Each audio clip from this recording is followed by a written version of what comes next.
मसीह खुदावन में आज की सुबह आप सब पर सलामती हो।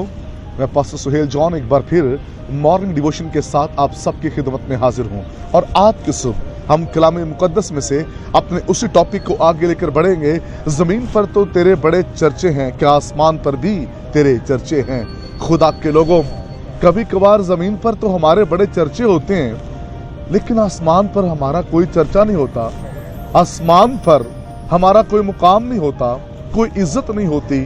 खुदा के लोगों, जिंदगी वो है कि लोग आपको जमीन पर भी जाने और आसमान पर भी आपकी पहचान हो, खुदा आपको जाने। ये मेरा रास्तबाज बंदा है। और जिसको खुदा जाने वो शख्स, याद रखिए, इस जमीन पर भी बरकत का सबब बन जाता है। इस बात को याद रखिए, हमें वो जिंदगी गुजारनी है जिससे हमारी पहचान बेहतर हो और खुदा हमारे किरदार, हमारे रवैये से खुश हो। और आज सुबह हम बात करेंगे अय्यूब पर।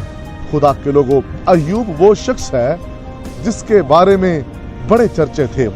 और अगर आप पहला बाब पढ़ें तो उस पहले बाब को जब आप स्टडी करेंगे तो लिखा है कि खुदा के हजूर में जब खुदा के बेटे हाजिर हुए तो वहां शैतान भी जा पहुंचा और शैतान ने वहां पर जाकर अय्यूब की बात की। खुदा के लोगों, अय्यूब इस कदर बाबरकत शख्स था। पहली वर्ष के अंदर लिखा है कि वो रास्तबाज था, खुदा से डरता था और बदी से दूर रहता था। इस कदर वो ब्लेस शख्स था और उसके चर्चे जो थे वो जमीन पर भी थे और उसके चर्चे आसमान पर भी थे। और अय्यूब ऐसा रास्तबाज शख्स था कि अबलीस तक भी उसके चर्चे पहुंच चुके थे।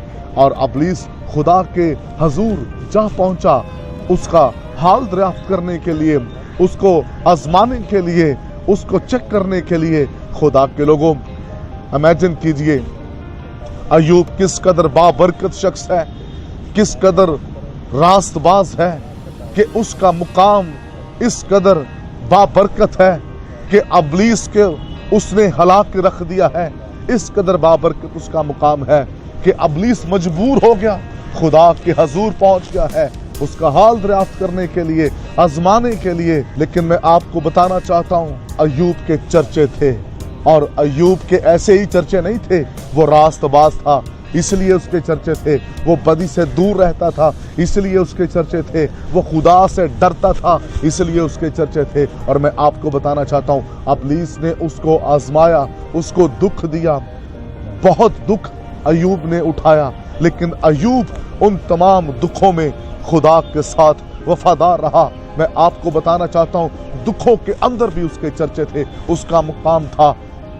और ये वो शख्स है जिससे खुदा मोहब्बत करता है। खुदा के लोगों, ऐसे ही उसके चर्चे नहीं थे। उसने कहा, अगर हमने खुदा से सुख पाया है तो दुख क्यों ना पाए। खुदा के लोगों, अय्यूब के चर्चे थे, अय्यूब का मुकाम था।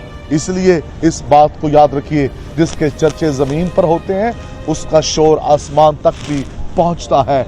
ऐसे ही नहीं, अय्यूब एक कामिल शख्स था, खुदा से मोहब्बत करने वाला था और अबलीस ने हर तरह से उसको आजमाया, लेकिन अय्यूब तमाम बातों पर गालिब आया और खुदा ने फिर से उसको बहाल किया। जिसके चर्चे आसमान पर होते हैं खुदा उसे कभी नहीं छोड़ता। अय्यूब फिर से बहाल हुआ, फिर से खुदा ने उसे औलाद बख्शी, फिर से वो प्रॉस्पर हुआ, क्योंकि वो रास्तबाज था।